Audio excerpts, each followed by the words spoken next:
I wanted to be a part of a syndicate, I've got to put up $50,000, $100,000 in order to be an investor in that. But if I want to buy a token on a fractionalized property, I could do it for $50. You buy a resident or a commercial apartment complex, warehouse, whatever it is. You transfer the title of that property into an LLC, and then you tokenize or fractionalize the LLC, and then sell off the token so you can buy a piece of a commercial building for $100 if you want. Yeah. You earn a dividend. It might be a nickel, but you're going to earn a dividend off of that. You're in the game. You're in the game of generating some additional income and assets. Yeah. So fractionalization, I love it. I mean, what you're doing, like you said, is taking an asset, and it's done a lot on the commercial real estate side where an LLC is set up, and it allows tens or hundreds of individuals who have LLCs to come in and partake in that investment. And that is also another example of the tokenization of that too, where it opens up so much liquidity now because you have so many people that are capable. If I wanted to be a part of a syndicate, I've got to put up $50,000, $100,000 in order to be an investor in that. But if I want to buy a token on a fractionalized property, I could do it for $50. I could do it for 100. I could do it for 1,000. So now, just like what Robinhood kind of did for stocks, where they fractionalized stocks, where you could purchase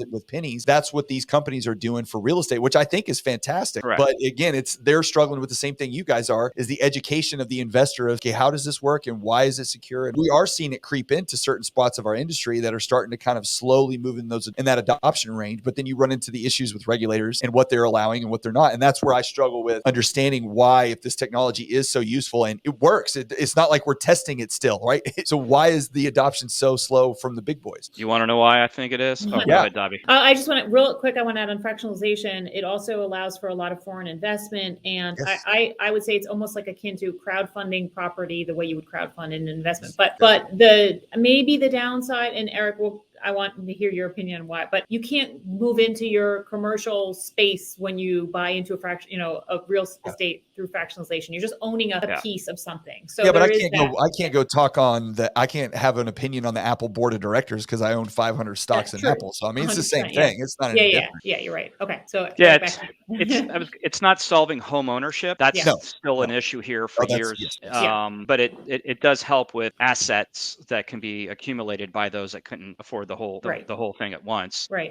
One of the reasons why I think it's slow, there's a couple, is whenever there's competitive markets that are created, there's always a group that doesn't want competitive markets. That's right. And when the competitive market is coming into play with this, we also have to think about it from the government. And whether you like government or not, whatever your belief is, there has to be some sort of regulatory body to make sure that we stay in a lane of some sort. Yeah, there's got to be rules to the game. There's got to be rules.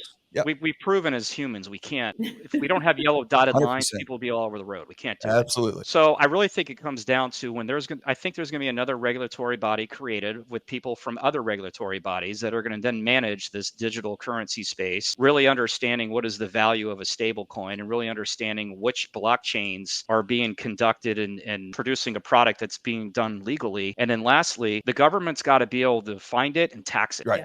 And when they could do all that, then they'll come out with it. And I think they're getting there now, to the point where I think a lot of them understand, and I learned this at a recent event I was at last week, that you've got a lot of very, very smart people that were traditional finance that are also in decentralized finance, and some big name global companies were there. And they were saying, we're getting to that point where I think we're going to have something drawn out here probably by 2024. But I think it's going to be for the betterment of all, because it's going to really help society and help the underbanked and the underserved, and allow those that were usually invisible to now become invisible in these markets that were never seen before. So I think if it's done the right way, you can have data sovereignty and the control and use of that data back in the hands of us.